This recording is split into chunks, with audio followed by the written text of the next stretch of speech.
Welcome back to the LoCo Experience podcast.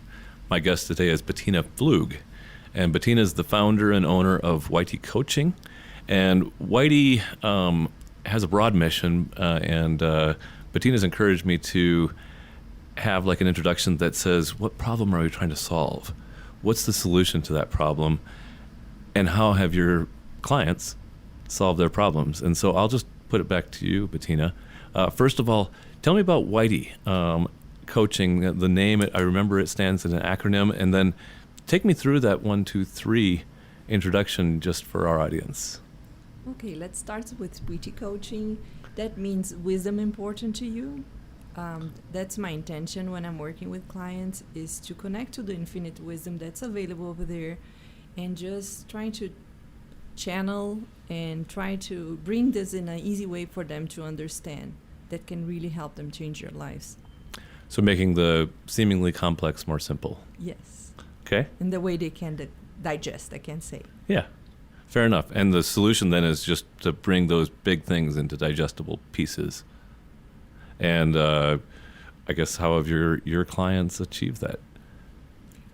It's really peculiar because each client has a specific need. The idea is to understand what they need at the moment, be the accountable partner during this journey, and help them find a solution. I never want them to be dependent on me.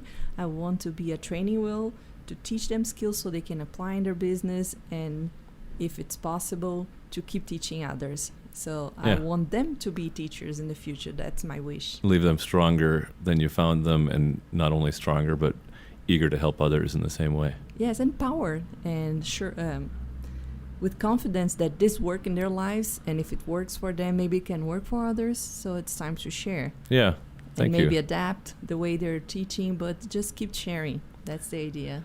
Well, and I should mention that Betina not only has been a friend for a while, we're also working together toward her being a LoCo facilitator for us.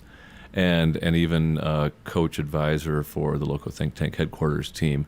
And so we've got a number of different connection points, but our actually relationship started maybe 4 or 5 years ago. I found you to be very interesting and compelling and invited you and your husband over to have dinner with us and some others. Yes, we met at the Fort Collins Chamber, remember? I was part of the red carpet. Yes. And this is an amazing resource for you as an entrepreneur. If you want to establish new networking and you're coming from out of town, you don't know anybody locally, the chamber locally here is really strong. Yeah. I made amazing friends. I met a lot of business and made me feel prepared to start my business. So that was maybe 3 years ago? 5 years ago. It was 5 years ago. I didn't realize I had been a member for so long. Time flies, Chamber Crew. You're doing a good job. And how new were you into Fort Collins at that time? I know, and let's talk about that story of moving your family here. Okay, we always wanted to have an international experience new culture and learn from that. And we thought first to move to Canada, but Canada is too cold. The second option was Australia, but we worked to get the visa for 4 years, and they changed the laws recently, and they couldn't approve our visa. So we said we have to find another way. My husband was working in an international company at that time, and we asked for a promotion to come abroad to Australia. And the president of JBS here in the United States is the president of the Australian operation as well. So my husband did an interview, and he said, we have a position here in the United States if you're open to that. And we said, why not? Let's go. Yeah, and it was better than waiting for 2 more years for my next chance in Australia or whatever. Yes, and I discovered that in Fort Collins and Northern Colorado, amazing people live here. So I end up in a very good place. It's a very welcoming community. And you spent most of your growing up life and life before that in Brazil. In what part? In Sao Paulo. I'm from Sao Paulo. In the city? Yes. Gotcha. So coming here was so strange. No traffic, nobody horning. It was so strange. Because Sao Paulo calm. is, what, 10 million people or more? 17? 17 million people. Yes. A very urban environment for your family in that time, too? Or are you fighting traffic all the time and all things the time. like that? I used to spend like 5 hours a day in the car. Oh, wow. Yes. It's an hour and a half to commute every time. And then plus I was always working in the commercial area. So I was visiting clients terrible. Yeah. Sounds like your life probably today has a lot of maybe more freedoms and more outdoor time, I suspect, than Of course, before. here is wonderful. So before we get too deep into your story, I actually want to talk about the Hallos Relationship Intelligence, and that's a course and certification program, or workshop rather, that we're going to be kind of co-sponsoring, bringing the creator of Hallos, his message to the U.S. marketplace in some ways, where they're very popular across Europe and South America. But talk to me about Hallos and how it was that you became really drawn to that system, and how it was that you felt inclined to help us share it with more people. Okay, let me start with the relationship first. I was working at Accor Hotels in Brazil, and Accor has selected a group of managers to train on DISC. So they brought someone from the United States to Brazil to train us on how to use DISC to be more efficient in the commercial area. And I found this tool amazing because I was able to understand why I was so driven toward goals and what did I need to do to adapt my speech to be able to sell better, to interact better with my stakeholders and to understand their needs and really work. I increased my sales tremendously using this tool, and I said, I'm going to use this forever. And I was investing in becoming a coach in Brazil. I did a certification over there with one of the most known schools there. It's called Instituto Ecossocial in Brazil. And they have a division who works for nonprofits, who train people for nonprofits. And I was doing this training to become a facilitator for nonprofits. And during this training, I met Marco, and Marco was attending to the training as well. And I had a chance to speak with him, and he was one of the people that created, I think, Instituto Ecossocial. He's been a coach for 30 years. It's amazing the experience he has. And during before coffee break, I was in a class, and I was trying to think, what is my mission in life? What should I do? And when I went out for a coffee break, I met Marco, and Marco said, you know what? I'm developing a tool to help others understand about themselves and interact and create teams. I said, this is what I want to do for my life. I want to teach people about it. And he said, but I'm starting this. I'm not sure if it's ready. Whenever it's ready, you can contact me. Maybe we can work in the future. I'm a executive coach. I only work with executives and big companies at the moment, but I'm developing this. I said, that's cool. I grabbed his business card and stick it to my notebook and said, one day I'm going to be able to hire this guy to be my coach. He's amazing. And when was this, roughly? This was 2015, I think. Okay. So not too long before your travels led you to here. No. So keep going with the story, please. After a while, my husband was working for an international company called TNT. It's a logistic company. And they did big acquisitions. And in one of the acquisitions, they decided to fire the CEO and all the directors. And my husband was one of them. So he was almost for a year unemployed. Oh, wow. It was really hard, and it's not easy to be unemployed in Brazil. No, and I'm sure he was maybe the primary income earner because you were just building your coaching. Yes, it was really hard. I had a marketing company at that time. It was really hard, and I remember Marco, and I said, Marco is an amazing coach. Maybe he can train my husband to find a job. I don't know how a coach can help, but I called him and said, hey, Marco, I don't know if you remember me. We met at Instituto Ecossocial. I really admire your work. Can you fix my husband? And I guess he said yes? No, he said no. Oh. I don't work with executives directly, helping them find jobs. But I'm really to grab a coffee with him and get to know him better. Maybe I can introduce him to another coach. And they went for a coffee. And because Marco was into developing this tool, he was able to identify my husband's personality right away. And at that moment, he was consulting at JBS. He was implementing this methodology in JBS for all the directors and VPs of the company. And that led to ultimately the job here in U.S. or he went to work for JBS in Brazil and then went to work transferred for to here? Yes. Yes, so yes. he was coaching the president of JBS and the president of a new division they were building. And they have identified that they needed a person with my husband's personality.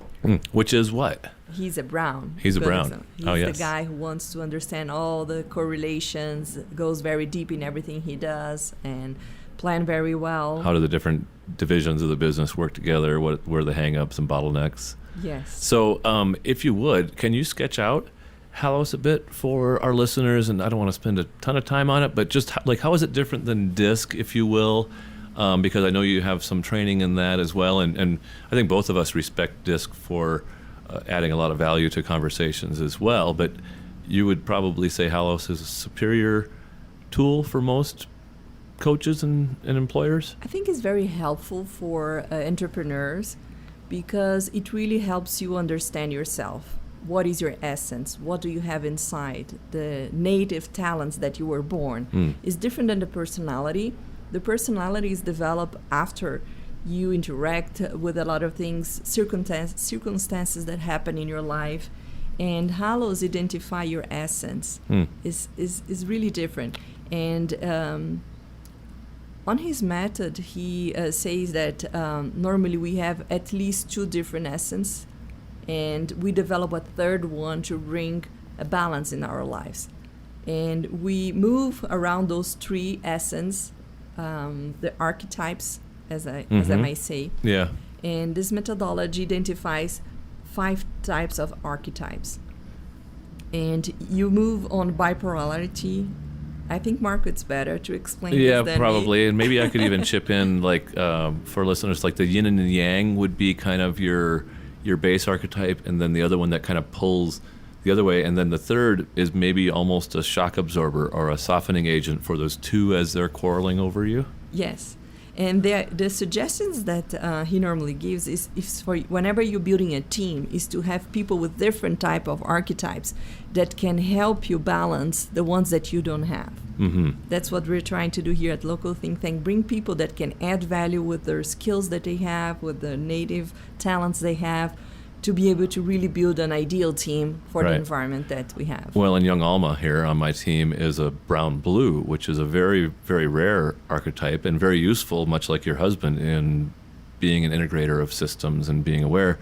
But she's young Alma, and she hasn't learned a lot yet. She's very young, and so coaching her along into really utilizing her skills to help us is one of my main goals.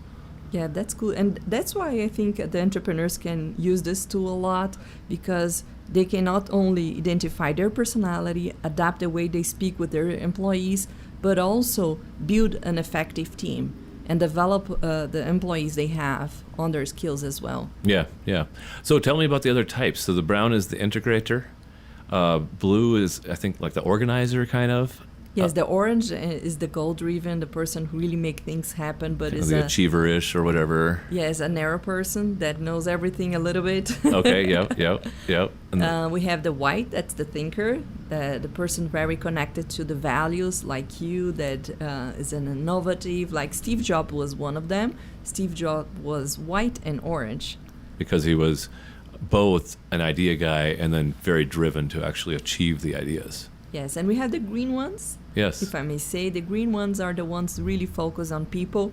Yeah. And a good example, if you guys watch the movie Patch Adams, yep, he was a green one. Okay. There is a part of the movie where everybody is learning as a doctor, very experienced, that bring a lot of students and say, oh, this woman is dying of diabetes, she has this, and the woman starts to being very scary. And at the end, Patch Adams comes and say, hey, what is your name? So that's an attitude of a green, a person that really cares about others and can sense everybody. And greens are important in our society. And if I remember right, I'm basically the same color as Marco, the founder of Hallos, and it's a little bit of edge to white against green with an orange center? Yes. Is that right? Yes. And what are you? Do you remember? I'm a blue. I'm very organized. Okay. I'm a green as well. And I have the orange to get things done. Right. Fair enough. And it's... I would just share for our listeners, once you experience a Hallos report in yourself, more so for me than even when I've experienced DISC reports or Myers-Briggs, everything made a little more sense. And so if you're a coach out there, if you're a leader of a business that wants to know more about how to understand and manage both yourself and the key relationships in your business, we have a seminar coming up. We'll put the registration in the show notes here, but it starts October 1st, and it's 6 consecutive Fridays beginning October 1st in the morning, 8:30 to 12:30. Betina and I will be co-facilitating in person with Marco joining from Brazil, and in a hybrid format. So up to 20 in person and virtual registrations after we fill that out. So that's Hallos in a nutshell. And what else would you have listeners know about the Hallos relationship method? Is there anything else that Yes, we've there is missed? something very important. You can apply this tool also for hiring.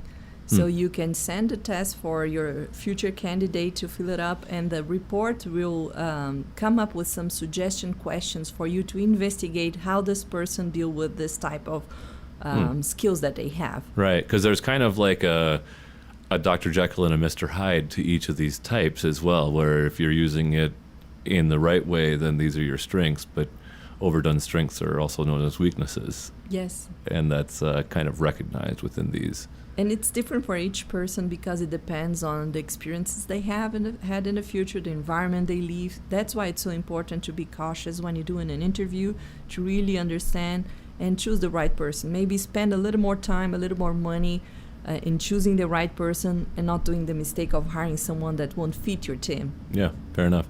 And so it seems like at least one of the problems that you're trying to solve, and in light of even the impact it's had on your life. I mean, Marco and Hallos really helped pull a lever that allowed you to have this international experience that you'd been dreaming about. Yes, here I am. And so then, therefore, I think one of your driving forces is to help Hallos and Marco expand their presence here, and beginning in northern Colorado and around the country, with more people utilizing this system. And so, yeah, that's one of my goals. yeah, I appreciate that very much. And so let's just talk about, and I'm sorry, I practiced saying witty.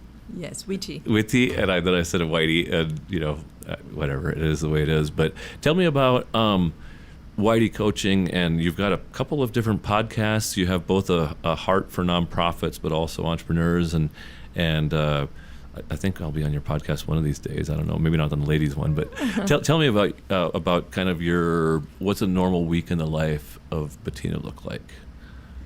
One of my mission is really help females to thrive as entrepreneurs. I know how hard it is to be a foreigner here in the United States, and I want to help other females to thrive. That's why I created the Wisdom Woman podcast, and that's the type of clients that I normally help.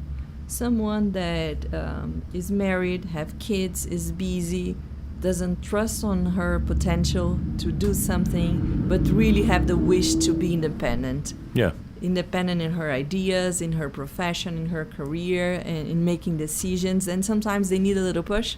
Yeah. That's why it's important to figure out what are their values, what is the mission of this person, and how can she be happy. That's the most important. What will make her happy?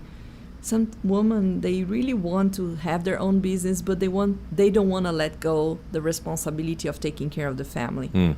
Which means that they might not be able to spend 60 hours a week getting their business established like sometimes entrepreneurs feel like they have to, but that isn't allowed if you've got kids to pick up and doing this and that. And so is like just efficiency and systems building and just controlling the task chaos that goes along with that part of your special role? Yes, that's the idea for them to be 5 stars in all areas that that they want in their life, like being an awesome wife, being present in their kids' environment and supporting them in their studies and in their growth as well, because this is one of our roles, being a friend, being a daughter, and being an entrepreneur. Having 5 stars in all areas of this life, it is not easy if you're not organized. Yeah. And if you're not attached to your values, you don't have a way to take quick decisions. So that's why I want to help those type of females to find the path. Okay. And so that's one of your areas of focus. Are there other kind of key clients that you're looking for? I know that, LoCo Think Tank is on your target list of, if we can help if I can help LoCo, we can just help that many more people and that many more ladies be part of it. What's it about LoCo that's drawn you to this conversation? Helping entrepreneurs, because they really need tools to be more efficient. They want to do everything, and sometimes it's not possible. So making a better planning, sticking to the plan, finding motivation, growing constantly, finding what are the skills that they are strong and what are the ones that they need to develop, and what's the gap, what's the plan to get there. And what's the person sometimes? Yes, if you're not capable to do it by yourself, what are the accountable partners that are going to be part of this journey, and how can you better interact with them? First of all, know their personality, try to interact better, and do not have expectation but agreements with them. So I coach a lot of my clients to learn how to make agreements, to set up boundaries. So it's a long journey that I love doing together with some entrepreneurs. And so that's your other kind of main demographic is women of any sort, especially trying to carve out a successful path that allows them to be fully a wife, fully a mom, fully a daughter, that kind of thing. And then also just really entrepreneurial organizations that are maybe achieving that next level of growth, but whether it's a man or a woman, the CEO needs some help to kind of set the vision. Yes, but I want to help females to be entrepreneurs, manage their personal life, and be successful entrepreneurs as well. Yes. So those are kind of your two kind of thrusts, if you will. And then also Spanish speakers and even foreigners, right? We've started talking about doing a Spanish-speaking LoCo think tank chapter, potentially in coordination with City of Fort Collins or Office of Economic Health, I forget. But like if we could serve that group, because I don't speak Spanish, and so I can't. But we know that the Spanish-speaking business community is very vibrant here in northern Colorado, and helping those people is certainly part of my heart as well. Like with my involvement in the Matthews House and things, like anybody that I'm an underdog guy. You know, as soon as a football game flips, you know, the star quarterback of one team gets hurt, then I'm suddenly cheering for that team because now they're suddenly underdogs, you know, and whatever. And so that's part of my heart. Tell me about that for you. So I started working for SBDC, Small Better Development Center, and they have a lot of Spanish speaker entrepreneurs that go there to find resources. And I met Jose Luis over there. Jose Luis is the person who is working for the City of Fort Collins, and he really ensured that there is a big group of Spanish speakers, entrepreneurs that need help. Yeah. So LoCo Think Tank has already structured a very well-known peer-to-peer advisory program, and expanding this program for the Spanish speaker will be amazing. They really need help. They need to collaborate with each other, and what a better way to learn with peers that speak the same language, that you feel comfortable talking to, that you can even be friends. Yeah. And that's the idea of creating those chapters to speak Spanish. Yeah, I think that fits very well. And one of the things we always say is, you know, we try to avoid conflicts of interest when we're building these groups, because anything that would keep you from being authentic and vulnerable with the other members is perhaps something that would keep you from putting your real challenges on the table. And I think a language barrier sometimes is definitely something that would be challenging. Yes, sometimes they cannot express fully in English. For example, that's a problem that I was facing. I didn't have the whole vocabulary of a coaching environment, and I needed to work on that. Sometimes they're very good on English with the vocabulary they use with their employees, with their clients, but to discuss other ideas, you don't have the words, so it's very complicated to express your ideas in another language. So feeling comfortable to be fully yourself in a meeting where you're going to receive advice and you can express yourself, that makes a huge difference. Yeah. Well, and share that with me. I assume your first language is Portuguese and then Spanish, and have you been an English speaker going way back? Did you get some English education like in your primary schooling and things, or has that been much more recent? My second language is German. So I grew up, my family came from Germany. So okay. I studied in German schools, and I even speak German before English. I didn't like English before, I have to confess, but then I needed to learn. I have some family here in the United States, and I came here to live a little bit with my aunt and work here to develop my English. And then I went back to Brazil. I had a chance to bring a restaurant change, a franchise restaurant change to Brazil.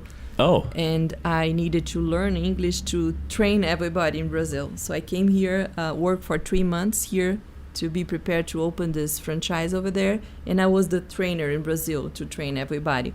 So it was important to know English, so I put all the effort that I could. And here I am.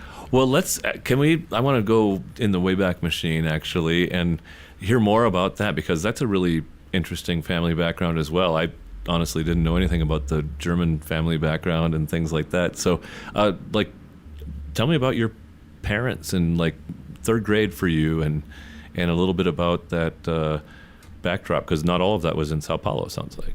Yes, my family migrated from Europe to Brazil during the Second World War. Oh. But there was a big prejudice against Germans during the Second World War because of everything that was happening. Sure. And my grandfather couldn't find a job in Brazil. So he started taking care of orchids from the rich people of Brazil in Sao Paulo. And he did this for his whole life. My father wanted to be a fitness professional. Yeah. So my father opened 2 fitness centers, and he was doing an amazing career. But one period of his time, he said, you know what? I don't want to be an entrepreneur dealing with those teachers having problems. I want to grow orchids. Oh. And he gave the 2 fitness centers for my mom to manage and said, you know what? I'm going to do orchids. Oh, okay. Big shift. And he started selling orchids, and he created a foundation called SOS Orchids in Brazil, and it was very famous. When he passed away in 2000, he had more than 200,000 orchids in our house. Whoa. So he was he used to collect orchids, and he did expositions here in New York, all over oh my Brazil. Goodness, like the king of orchids almost. Yes. Of the world almost, or at least Brazil. In Brazil at least, yes. Yeah. It was amazing. And my mom was always side by side with him in his career as an entrepreneur. They used to have a camping place, a summer camp place for kids, because all the kids that went to the fitness center didn't have anything to do during summer and winter. Sure. So they built this summer camp in 1977. Okay. My father asked me when I was studying to become a hotel manager. He said, since you're studying hotel management, how about you running our summer camp? I said, but I'm only 19. He said, but you can do it. And that's what I did for 6 years. Oh, wow. That's why I'm so involved in scouting right now, because scouting is similar to what I used to do. Oh, that's so fun. I had no idea. You're like an onion, except you smell better.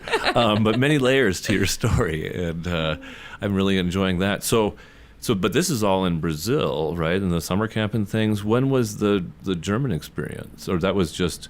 Oh, because your family came from Germany, they spoke German in the home. Yes, and I wanted to study hotel management. So when I finished high school, I went to Switzerland and started studying French, because to study hotel management in Switzerland, you have to speak fluent German and French. Oh. So I was studying French there, and my mom called me at that time. We didn't have cellular phones. And she said, you know what, you were approved at the university here in Brazil, you have to come back. I was the first group, the first course of hotel management in Brazil that they had. At an established university, but they wanted a new thing. And so you transferred back then? Yeah, and then I went back. I didn't finish French. And I studied hotel management in Brazil, was my first college. And that was really your early career as well. In addition to the summer camp, you became a hotel manager and whatever. Yes, I stayed in the food service industry for 15 years. Wow. So you have a love for food and cooking and things like that as well? Yes, that's why I wanted to know more about your truck and everything you did. Sure, yeah, fair enough. Your food truck, that's one of my passions. Well, I've talked a lot of people out of opening a food truck business, so I've got that in my cap. So through the hotel season and then I guess that restaurant training thing was one of your first really international experiences from an employee standpoint and really tasting the United States for the first time. Yes. And what was that? Can you share? Yes, it was Hooters. Do you know the Oh, yeah, chain? sure, yes. yeah. It was very appealing to open a Hooters in Brazil, and I was hired by the master franchisor over there. Interesting. It was a team of 5 people. We came here to United States. We worked for 3 months here, and then we went back to establish everything, to find providers, to find the ideal spot, to choose the Hooter girls, to train them, to train the kitchen staff, everybody. And I have to say, they do a good job. Like, I haven't been to Hooters in a long time. It's not, but like, you really always get good service there. Like, it's clear that they take training very seriously, and in Brazil, it's really easy to find beautiful women probably to staff those restaurants. Yes. But it took us 2 years to open the first store. Oh, wow. Yes, to adapt the whole food and everything, to create the same environment wasn't easy, because the way we do food service in Brazil is totally different. And talk to me about that a little bit. Like, what were some of those distinctive differences that you recall? So the batter that we use on the chicken wings here, we needed to develop over there. The flour is not the same. A lot of testing to come up, because importing was impossible. Right. The French fries as well. They didn't have all the French fries. We had to buy a bunch and freeze over there for at least 6 months. It was hard. Yeah. Sounds like and it was very much a startup operation. It sounds like, if there was just 5 of you and working on all these different systems and trainings and identifying real estate. Was it a multi-location opening then? No, just in Sao Paulo, the first store. Okay. Interesting. But finding the Hooter girls, doing the competition to find him, and it was really hard. Yeah, I'm sure. Yes. It sounds like a really... And you were 25 or something at this time, Yes. or whatever, and so it was quite the eye-opening experience. I'm sure you really got to see things from a ground level that became quite an operation. Yes, and then I noticed how important it is to have administration background when you're running a business. That's why I decided to do an MBA. And since I wanted to develop my English, I did the MBA related to an university in Canada, the Rotman School. Okay, yeah. And then back into service, I suppose. And I will fly over the career a little bit fast, but I know you worked with a lot of nonprofits, and you were really, I guess, a Salesforce CRM expert of sorts with a strong marketing capability. When I probably first met you, as kind of was the place in your world that you were fulfilling. Talk to me about that transition. Was that like right after the MBA? No, when I came here, I decided to work 100% with nonprofits. I hired a coach myself. Oh. And was really eye-opening when she said, here it's possible for you to work 100% with nonprofits. I said, yes, I would love to do that. Oh. Because back in Brazil, I used to have a marketing company. And we have amazing customers like Microsoft, Nortel, Brazil Telecom. IT companies was our target. Oh, wow. And I learned a lot, and I wanted to give back. So one day of the week, I used to work for nonprofits pro bono, teaching them what I learned with the Interesting. the tech company. We jumped right over the marketing company, but let's talk about that. When did you start the marketing company? Was it just freelance solopreneurship, or did you have other client or other employees and things working with all those big clients? We jumped 2 steps. Let me tell you a story that I think it will be very interesting for people who wants to look for a job. Yeah. So I was working for Hooters. I decided to do an MBA to find another job, and I got pregnant. Okay. And I said, oh my gosh, how I'm going to do? I need to find a job, but I'm 5 months old. My belly's so big. But I decided I really wanted to work in the food service industry. Okay. So I went to the biggest food service fair with my big belly. I visit all the stands all over, how do you call it? Not stands. Yeah, like booths. The booths. Yeah. I visit all the booths and said, who is the food service director of this company? And grab all the business cards. And then after the show was finished, I did a business plan, like a presentation on how do I perceive the food service industry compared to United States, how this industry can grow in Brazil, and how could I add value to this company. Huh. So from all the booths, I chose 20 companies to approach. I called all of them, and I said, I had the business card of the director Sure. of the area. And I scheduled a presentation. Hey, I saw you at the fair. I know you're doing an amazing work in the food industry. I have some thoughts to share. I think you can grow even faster. Can we schedule a meeting? And the guy said, why not? Yeah. And I did a presentation showing how the food service market worked in the United States compared to Brazil and how could I help. Yeah. And after that, I got hired. And just by one or many of those 20? Two of them offered me a job. Say, hey, I love your view. Can you come work with us? I said, yes, I did it. So when my daughter was born, she was 2 months old, I got the job of my dreams. Which was? Working for a food industry. Oh, so you were an employee of those companies, yes. part-time each or something like that. Nice job. That's a very, yes. Where do ideas like that come from? I'm a very creative person. I think maybe a little bit of white that I have in my personality, but it's a different way for you to find a job. Yeah. You know, if you really know that you want to work in a specific industry, going to a fair or show where all the possible companies will be there, approaching them, choose the company that you want to work for, and do a plan to get this job. I've become a hobbyist in terms of helping people that have become unemployed for longer than they wish try to figure out maybe where they should point their pointer. Not because I have any special training, but just because I've kind of had perseverance and been able to find myself with a really interesting job. And that's one of the main things I coach them on is, make a list of the 20 or 30 companies in town that you'd really like to work for, and they probably don't have positions open because you know what? The best companies rarely do. But make sure they have your resume. I'd recommend dropping it off in person even, make a splash, meet them somehow, and just let them know that, hey, I'd kind of like a job for your company because I like what your company is all about. And I also like to share, flattery will get you everywhere with me. Uh-huh. And entrepreneurs and business owners are like that, like those companies that knew that you were targeting them because, hey, you're somebody that I think I can add value to, and I like what you're doing. Yes, that was the approach. I really like it, and work, and I teach my clients how to do that too. Yeah. So were you focused on kind of part-time momming and part-time marketing support still for those years, or did you take a hiatus to raise? I delegated the mommy thing to my mom. Oh, gotcha. That's awesome. I wanted to focus on my career at that time, and in Brazil it's very easy for you to have help. Mm-hmm. So we had nannies, and I was really a workaholic. Yeah.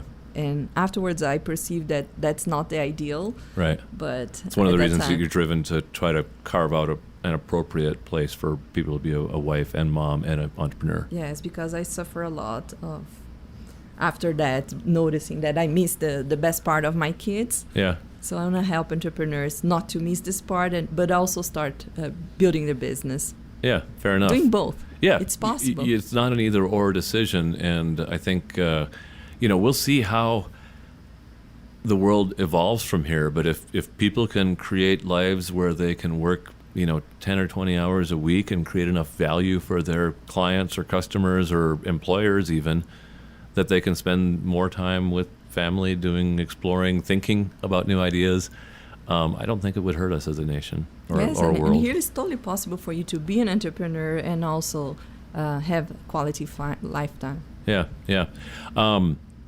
So the girls are how far apart? 2 years. 2 years apart? Yeah. And so, and how old were they then when you... Is there more chapters to the story between... Yes, let's have another one. Yes, I'm sorry. So my first child was born, and I was working in the food industry and changing for multinationals company. And when my second daughter was born, I had the click, hey, maybe with this one, I should have more quality life. Let's be an entrepreneur. And I started searching, and I found someone that had a marketing company that was having some problems, and she needed an investor, and said, oh, that's my time. And I jumped into it. We became partners. Oh, wow. And she had big customers, like I said, in the technology area. And my baby was 2 months old. And I said, being an entrepreneur, I can still have time for her. So she came with me to my office, and was amazing having her around opening my business. And we worked together for 2 years, and I sold the company. Okay. You were partnered, and then you both sold it, grew it, I presume. How big did you, how many team? And we had 13 people. Wow. And we were organizing special events for Microsoft. Microsoft, it's really dedicated on relationship events, not advertising. So having a tight CRM, that's where I started learning more about CRMs, the importance of getting to know who you're dealing with. Yeah. I actually just learned about a new company in Longmont you might look into at some point. It's called Contact Mapping. And it's kind of a bolt-on to your CRM, but it allows you to take a picture of that person, take notes at one stop, just their wife's name is Jill or whatever. And it's, especially as an entrepreneur's database gets bigger and bigger and bigger, having that data there is just so crucial. Yes, I And agree. for other team members, it's one thing for me to remember everything about everybody, but if we're going to have 3, 4, 5, 10 people around LoCo Think Tank someday, it can't just be me that knows that Bob likes to have limoncello sparkling water when he comes in for his visits. Yeah, that's the idea. That's why I got interested in studying more about CRM. At that time, I did the Microsoft Dynamics certification. I learned everything about the Microsoft environment. Actually, I was working for Microsoft. I should have. Another change. That's okay. Yes. So it's very important to learn how to use CRMs in your benefit. Yeah. I agree with you. 100%. And I'm, as you know, I'm not the most diligent detail person in the company or in the room for sure. What would you say is, can we have some CRM tips, free tips for those listening out there, as far as like maybe either habits or best practices, or like when do you start? Like how big should your business be before you invest in building a CRM? Let's get into that just a little bit. It's important to start right away with a CRM, but you have to choose the right CRM for you. Okay. And you asked me why I decided to work with Salesforce. Yeah. Is because Salesforce is one of the most growing companies in this area. Sure. And it's important for you to keep up with what's changing. We'll just talk through the train, by the way. Don't worry. This is for Collins. Yeah. So, Should be okay. yes. Whenever you're choosing a CRM, it's important for you to understand that the world is changing. So artificial intelligence is coming. We have Alexa at our house. We have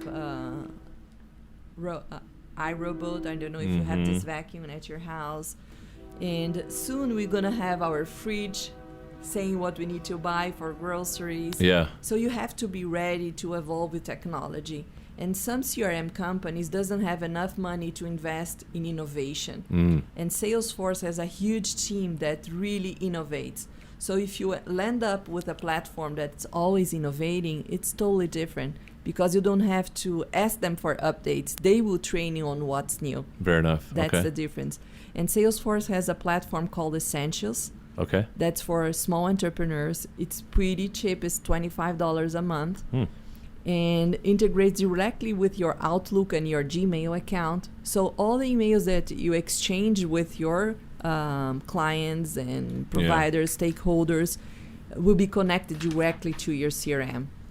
And $25 everybody can afford. You can start small, but you can grow from there. Yeah. If you really grow big to e-commerce, there is a platform for e-commerce. If you want to build a community, you have a community. If you want to create a nonprofit, that's totally possible. For nonprofit, Salesforce is free. They give away 10 free license for every 501c3. Wow.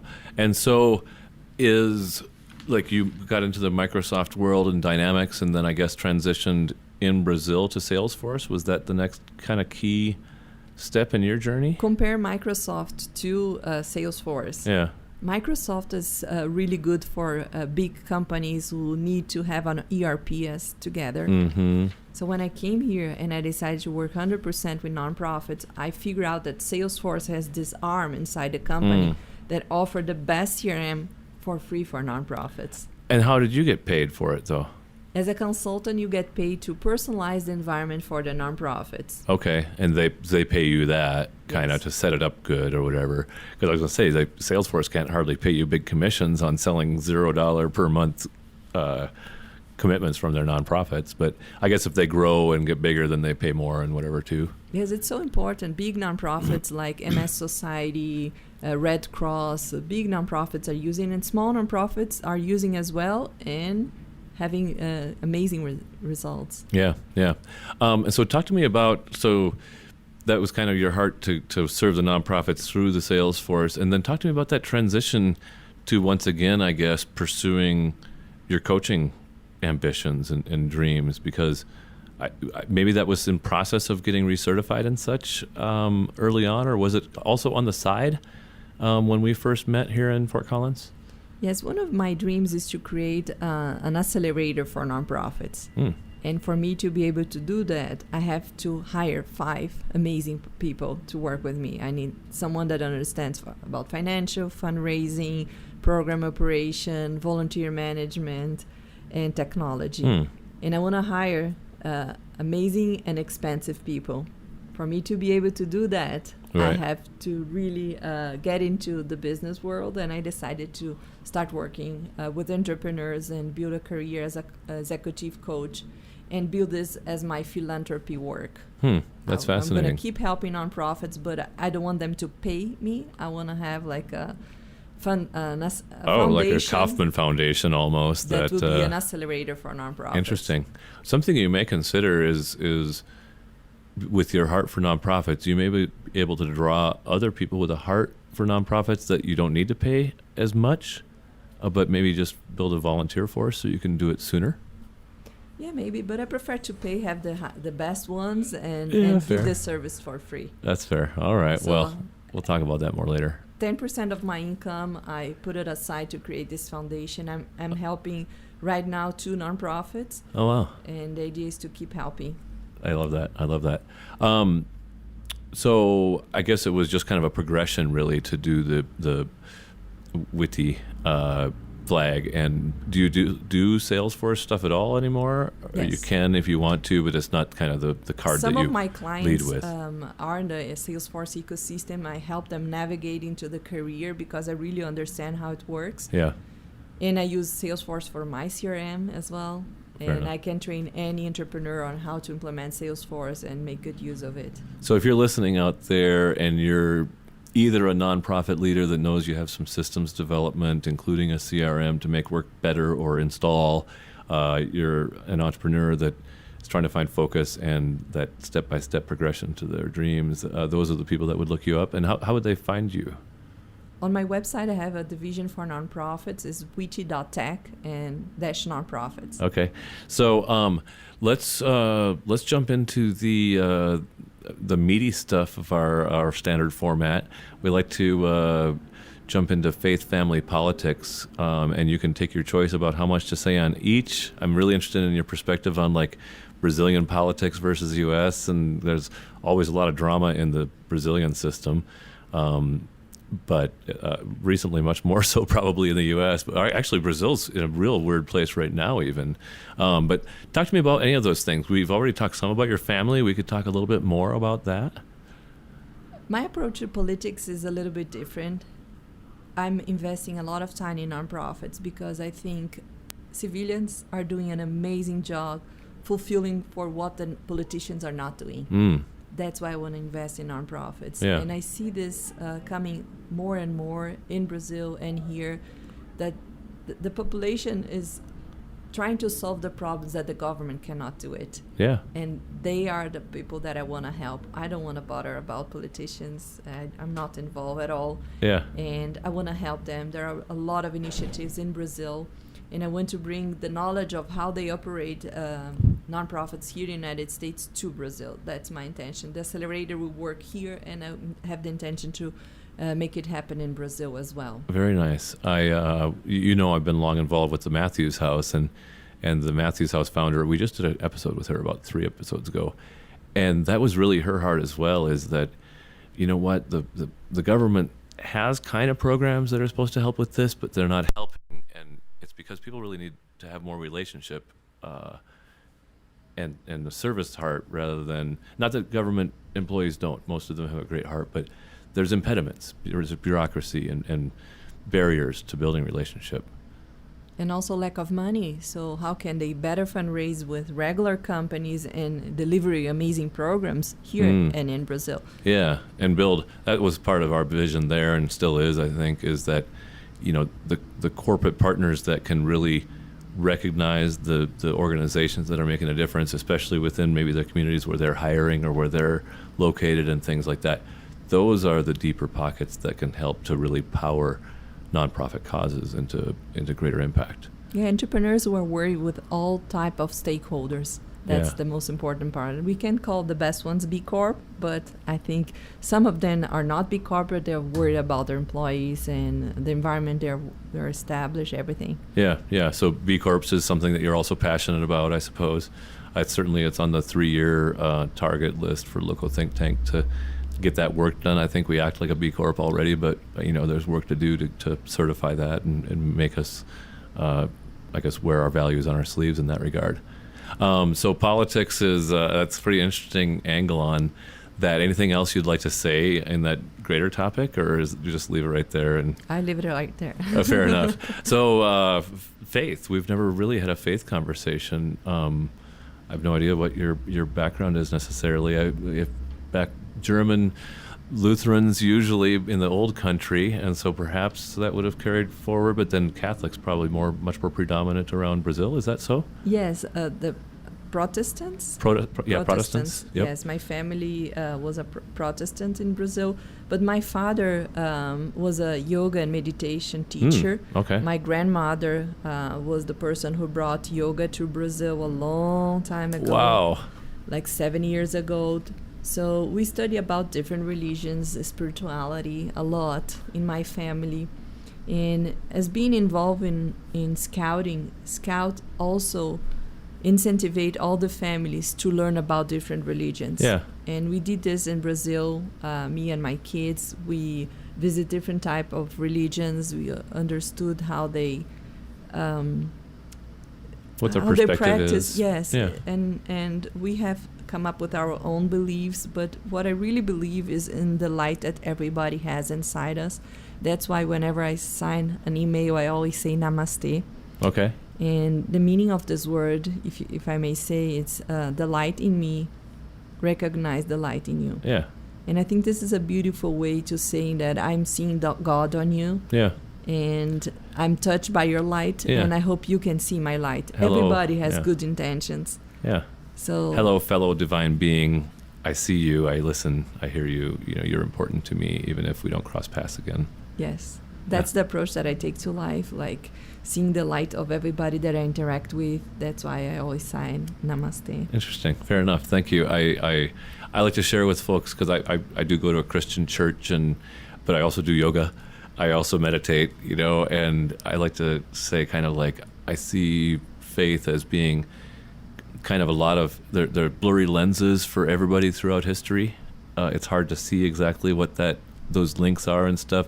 But the reason there's so much resonance between various faiths and their perspective, and especially the wisdom words, is because they're seeing the same thing. There's not like a different God over in the Middle East than there is in India, than there is in Brazil, than there is in the U.S. It's just how do we perceive and what is our awareness of what that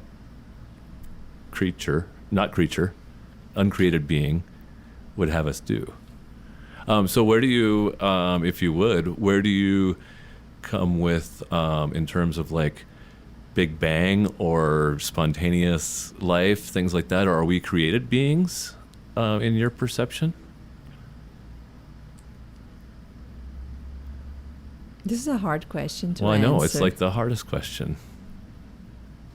I truly believe in other lives, that we are here in the earth to evolve, and the work is one of the tools that we have to evolve and be a better person. That's why we need to make good use of it, of this opportunity. I don't think we are here in a vacation. We're really here to work in ourselves, to help others. The stewardship notion is kind of important. Yes. And keep growing. That's the intention. Fair enough. Okay. So we've touched faith, we've touched politics. Let's talk more about the family. I started asking how old the girls were when you moved to Brazil. And Beto is your husband? Yes. And so tell me a little bit more. Actually, tell me the quick love story with Beto, if you would. When did this come about? We didn't even talk about dating or anything along the way. So I think this entrepreneur soul came such a long time ago. I was managing this summer camp, And I Wow. got involved with Amway. Do you know the Yeah. network marketing? Sure. And I met him in one of the meetings and fell in love. So that's it. That's the guy. Mom, I'm going to go marry this guy. Took a few months later on. We had a conversation during lunch. Hey, Mom, we're going to move in. Oh, gosh. And this week made 23 years that we move in together. Oh, congratulations. Yes. It's nice. We just celebrated. That's very good. And are you married? Or you? Yes. Yeah. And how many years of marriage then? 20? 20. So it took Yes. 3 years to be the timing right or whatever. 21, actually. 21? Yeah, Yes. very good. We got married in 2000. And then how old are the girls now? 14 and 16. Okay. And I'd like to have our guests do a one-word description of their children if they're willing. And name them first, or also if you don't mind, or if that's No, okay. they are amazing. And entrepreneurship is in my soul, so my goal is to teach them how to be entrepreneurs. Okay. And I started with them very early. So my youngest one is 14, and I taught her how to do dog sitting. So I enrolled her in the app Rover, and Okay. we're doing dog sitting. Oh my gosh, she's making so much money. That's awesome. And my oldest one, we decided to start an Airbnb together. Okay. So we are renting our basement, and she's responsible for doing the advertisement, talking with clients, cleaning, and checking them in. So it's fun to see them working. Oh, that's great. So they are 14 and 16. They're studying a lot other language. I think understanding other cultures and being able to communicate in different language is essential. That's why I'm trying to motivate them into this and teaching them basic things so they can be entrepreneurs in the future. Yeah. What's their names, please? Tabata and Anita. Tabitha and Anita, and which is the 16-year-old Tabitha? Yes. And are you willing for a one-word description, or is that too small box for these girls? They are amazing. I think they really teach me a lot. I think Tabata will be an amazing, inspiring person to others. So inspirational, maybe? Yes, she's helping a lot of foreigners, student exchange at this moment. She's very involved in scouting. So I think leading by example is making a huge difference. Mm-hmm. And that's why I'm trying to teach the other moms how important it is just to be an amazing person so your kids can be an amazing person. Fascinating. How about Anita? You want to? She loves cooking. Oh. She's amazing cooking, and she's a green. So Okay. learning about Hallos methodology helped me so much because I could identify in them the personalities and how I needed to connect with them. Yeah. So my youngest one is a green. She really touches people. She is caring about them. And my oldest one is a brown. Yeah. So she never finished things on time. That's awesome. Well, it's great. So, and what's Beto? Bet is a brown blue. Oh, yeah, we talked about that as well. Yes. So, anything else we should talk about in your family? Sounds like it's been a fascinating journey, like going from being, discriminated Germans in Brazil for your grandfather to being a famous orchid maker and all these things, and then your grandmother bringing yoga to Brazil. Like, what an impact your greater family has had. Do you have brothers, sisters as well? Yes, I have Whoops. one sister in Australia and 2 brothers in Brazil. Okay. Younger, older? Where did you fall in the family I'm in the dynamic? middle, yes. Okay. Anything else about your family that would really be worthy of shout-outs or comments, or you want to say hi to your mom or anything? Yes, she's amazing. I think after my father passed away, she's been my mom and my father and making a huge difference. Filling up for him, it's huge. Yeah. She was very driven into business, and she developed her emotional side, her green side after he passed away, and is being an amazing person. Inspiring. She's 75 and she can do better yoga than me. It's incredible. Which I'm pretty sure you could do better yoga than I can, and so that's pretty awesome. Well, now is kind of the normal LoCo experience segment.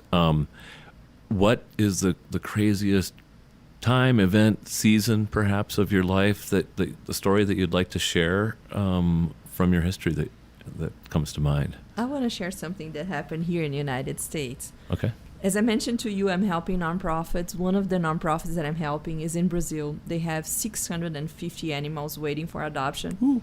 And one of the biggest challenge for them is to readapt the dog in the family environment. So I decided to learn how to train a therapy dog, to be able to share this knowledge with them, how to train a dog that has problems to become a very mellow dog, to be able to be adopted. So I started in this journey, learning how to train dogs for blind people. I attended as a volunteer, and then I learned everything. And I trained my own dog. I adopted her. She was full of problems, and now she's an amazing dog.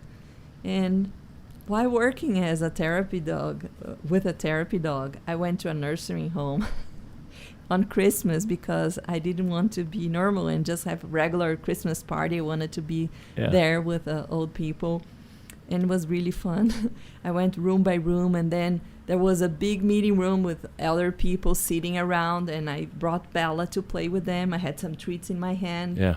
And two old ladies were playing with Bella with treats, and one old lady was sitting next to me, and she was smiling all the time, smiling and laughing about all the tricks. And I told her, "Do you want to give Bella a treat as well?" And she knocked her head like, "Yes." And then I give the treat to her. She ate the treat. Oh, gosh. Oh, my God. And I had a volunteer behind me, and I look at him. My hand was so dirty. I couldn't put my hand in her mouth to take the treat, and she ate the treat. Then she stood up and went to the nurse. I said, "Oh, my God, I'm in trouble. I'm in trouble. She's going to tell that I gave her the treat." And she asked for some water. I think the treat was too salty. Well, and they're very dry. I've eaten dog food before on a dare, and it's hard to stomach very much of it. So we have the better intention, but have to be careful. So I learned my lesson. There you go. Yeah. All good deeds. No, what is that? No good deed goes unpunished is what my old bosses said that. I want to learn just a little bit about that.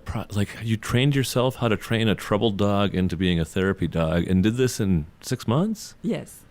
Like, how did you learn how to do that?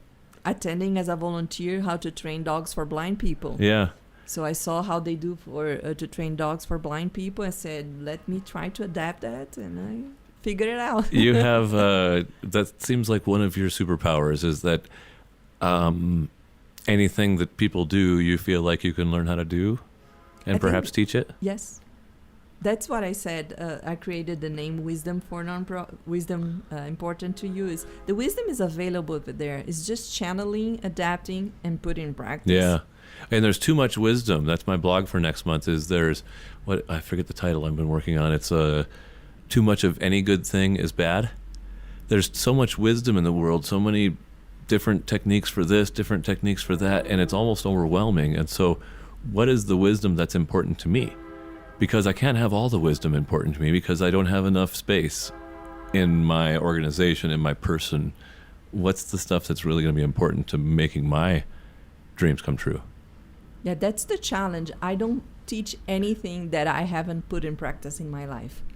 So if I can handle it, I think everyone else can handle. So I put in practice. If I'm teaching a diet, I put it in practice in myself. If I'm teaching how to train a therapy dog, I'm going to have a therapy dog. Yeah. If I'm teaching to be a successful entrepreneur, I have to be a successful entrepreneur.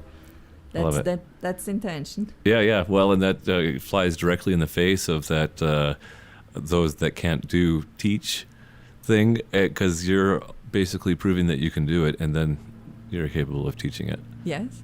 So I guess for sake of perpetuity, is there other things that we've glossed over that our listeners should really know about Witty, about Hallos, about being a Spanish-speaking entrepreneur in a white bread town? Is there is there words of wisdom that you'd like to share for all entrepreneurs out there or listeners? I'm trying to put together a training called Happiness Journey. And the intention is to put everything that I learned so far in an app that could be very useful for anyone who is searching for wisdom. And I'm planning to launch this in 6 months. It will be called Happiness Journey. So I'm working on it. Everything that work with my clients, I'm going to put it on this app. I hope it will be helpful for many other people. And the idea is to launch in Spanish and English. With a lot of people sitting across from me, if I heard that they were going to launch this amazing app in 6 months, I'd be like, yeah, whatever. But I have no doubt that Yes. we'll be seeing it there. Wait, you're going to receive an email. Okay. If you're on Curt's email list, you're going to receive. Very good. Very good. Well, I'm excited for our next time together, and I'm optimistic that we can continue to make a positive impact, not only in the lives of each other, but more especially of all those who are trying to create a business or trying to be the best mom they can be or trying to create the most impactful nonprofit organization that they can possibly do. And really for anybody that's got a dream and the willingness to go kick toward it, I think Betina is a good inspiration that you can too. Yes, and my call to action will be for you to really research more about the certification we're doing together. I think this can be very helpful for you as an entrepreneur, a business owner, a coach, and go for it. Learn how can you understand better about yourself, how can you better interact with others. This will make a huge change in your life. I 100% agree, and as people have asked me over the years, what about LoCo Think Tank is it that your members really get? And one of the big things is self-awareness. Like from other people shooting you straight in these chapter meetings, you can really become more aware. But if you have real tools using technology and research, you can shorten the distance on that journey by a lot. So I would echo that. Check it out at Hallos Relationship Certification we have coming up here at LoCo. And Betina, I'm honored always by your presence and thankful that you're willing to share some time with me and our listeners today. And just thanks and give a Brazilian send-off in Portuguese, I guess, if you don't mind, and then translate it for us. So something like a goodbye kind of a thing in the U.S. Okay. Muito obrigada pela oportunidade. Thank you so much for the opportunity. And I will say namaste. I really see that light in you, Curt, and I see the change you're doing in a lot of people. Thank you so much. Thank you. God bless.